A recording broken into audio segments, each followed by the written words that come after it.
এখন আমার নামে বলা হচ্ছে 10 বছর ছিল, আমি বছর দিয়ে প্রশ্ন ওঠে না। আমি 10 বছর দিয়ে কি করবোটা কি? আমি 10 বছর দিয়ে আমি তো বলছি আমি এই কাজের জন্য নই। দেশে আমার দেশ পরিচালনা করা আমার দায়িত্ব না, আমার কাজ না, আমি জানি না ঠিক।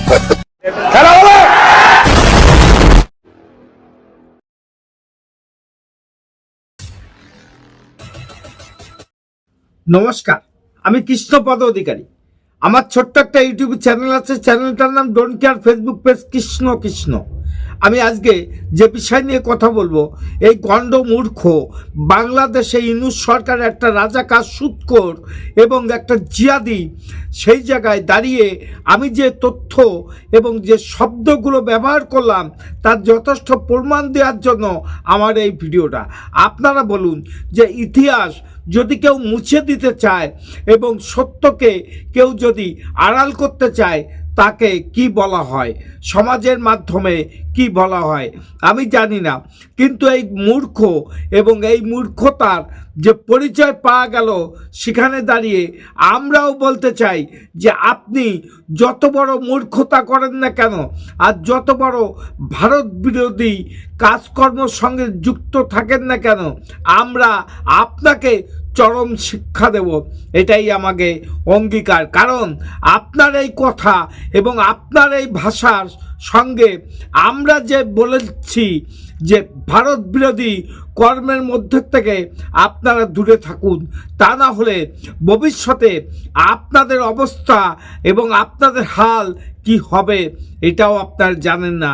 কারণ এই ইউনূস সরকার ইতিহাসকে মুছে দিতে চায়, ইতিহাসকে চিরতরে বিদায় দিতে চায়, সেই প্রতিষ্ঠা করে যাচ্ছে এই ইউনূস সরকার।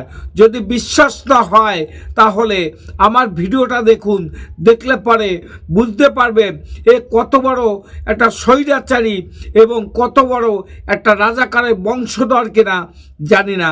একটা সুদখোর জালিম বাংলাদেশকে সমস্ত জায়গায় বিপদে ফেলিয়ে দিয়ে অথায় ফেলে দিয়ে ও হয়তো পালায়ন করবে। আজ করুক কাল করুক, পালাতে হবে। এটা অবশ্যই আমার কথার সঙ্গে আপনারা মিলিয়ে নেবেন। বর্তমানে ওনার যে কন্যা ছিল সেও বাংলাদেশে নাই, কারণ 21 তারিখে হয়তো উনি উধাও হয়ে যাবে।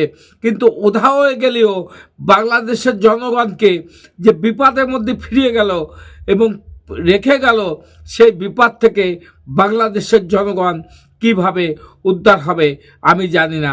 কিন্তু আমার সবার কাছে, সবার নিকটে একটা প্রশ্ন রেখে যায় যে যারা ইতিহাসকে মুছে দিতে চায় এবং ইতিহাসকে ভুলিয়ে দিতে চায়, তারা কি মানুষের মধ্যে পড়ে কিনা না অমানুষের পরিচয় দিল, তার একটা উপমায় দেওয়ার জন্য আমার এই ভিডিওটা। চলুন দেখা যাক ভিডিওটা। ইউনূসের কোপ পালাবদলের পর থেকে বঙ্গবন্ধু ও তার পরিবারকে বাংলাদেশের ইতিহাস থেকে মুছে দিতে কার্যত আদা জল খেয়ে লেগে পড়েছিল অন্তর্বর্তী সরকার। প্রথমে মেডিকেল কলেজ, এরপর দেশের 13টি বিশ্ববিদ্যালয় থেকে মুছে গেল বঙ্গবন্ধু এবং তার পরিবারের সদস্যদের নাম। এদিন নাম পরিবর্তন নিয়ে এমনই বিজ্ঞপ্তি প্রকাশ করা হয় অন্তর্বর্তী সরকারের উপদেষ্টা পরিষদের তরফে। জানা যায় নাম পরিবর্তন করা হবে বঙ্গবন্ধু শেখ মুজিবুর রহমান এবং শেখ হাসিনার পরিবারের নামে নামাঙ্কিত সমস্ত বিশ্ববিদ্যালয়ের। ইতিমধ্যেই সেই নাম মুছে ফেলার জন্য সমীক্ষা চালিয়েছে বাংলাদেশের অন্তর্বর্তী সরকার। দেশের মোট 13টি বিশ্ববিদ্যালয়ের নাম উঠে এসেছে সেই সমীক্ষায়। এই 13টি বিশ্ববিদ্যালয়ের মধ্যে 11টি রয়েছে বঙ্গবন্ধু শেখ মুজিবুর রহমানের নামে। একটি বিশ্ববিদ্যালয়ের নাম শেখ ফজিলাতুন্নেসার নামে। শেখ হাসিনার নামে রয়েছে একটি বিশ্ববিদ্যালয়। উল্লেখ্য, এর আগেও বাংলাদেশের 6টি মেডিকেল কলেজের নাম বদলেছিল ইউনূসের অন্তর্বর্তী সরকার। এরকম ভাবেই একটি বিজ্ঞপ্তি প্রকাশ করে সেই নাম বদলের কথা ঘোষণা করেছিল সেদেশের স্বাস্থ্য এবং পরিবার কল্যাণ মন্ত্রণালয়। পালাবদলের পর থেকেই নানাভাবে বঙ্গবন্ধুর অস্তিত্বকে মুছে দিতে অভিসন্ধি তৈরি করেছে ইউনূস সরকার। আর সেই স্মৃতি ভুলিয়ে দেওয়ার খেলায় মেতে দেশের শিক্ষা ব্যবস্থাতেও আঘাত আনতে ছাড়েনি তারা। আগামী প্রজন্মের কাছ থেকে কার্যত মুজিবকে ছিনিয়ে নিতে বাংলাদেশের শিক্ষা ব্যবস্থার খোল নলচে বদলানোর কাজ শুরু করেছে ইউনূস, এমনটাই দাবি ওয়াকিবহুল মহলের। ইতিমধ্যেই পাঠ্যক্রমে যোগ করা হয়েছে আরবি ভাষা। 6ষ্ঠ থেকে 10ম শ্রেণী পর্যন্ত আরবি ভাষা শিখতেই হবে পড়ুয়াদের। পাঠ্যপুস্তক থেকে বাদ দিয়েছেন বঙ্গবন্ধুর নাম। জানা যায় ভাষা আন্দোলন নিয়ে বঙ্গবন্ধুর লেখা 52 দিনগুলি গল্পটিকেও বাদ দেওয়া হয়েছে পাঠ্যপুস্তক থেকে। এছাড়াও রাষ্ট্রপতি ভবন সহ একাধিক দপ্তর থেকে সরিয়ে দেওয়া হয়েছে মুজিবুর রহমানের ছবি। এবার আমার কথার সঙ্গে আপনার মিল পেয়ে গেলেন আমার এই ভিডিওর মধ্যে। এটা আমার সাজানো গল্প না, এটা বাস্তব সত্য। কিন্তু সেই জায়গায় দাঁড়িয়ে আপনারা ভাবুন যে ইতিহাসকে যারা মুছে দিতে চায় তারা কি মানুষের মধ্যে পড়ে কিনা, না জানোয়ারের মুখে পড়ে এবং জানোয়ারের মধ্যে পড়ে জানি না। এর যে কীর্তিকলাপ বিগত দিনে বাংলাদেশের লোক ভুলে গেছে, কারণ ও যে একটা রাজাকার বংশধর সেটা ওর কীর্তিকলাপ দেখে চেনাও গেছে, বোঝাও গেছে।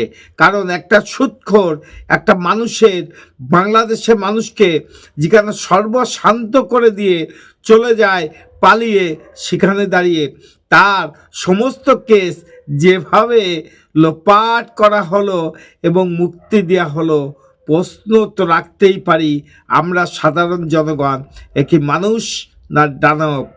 আমার চ্যানেল নাম don't care, Facebook page Krishna Krishna.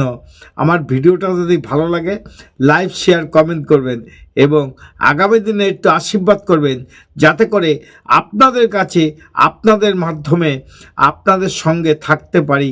নমস্কার, টাটা। Madam, when sorry.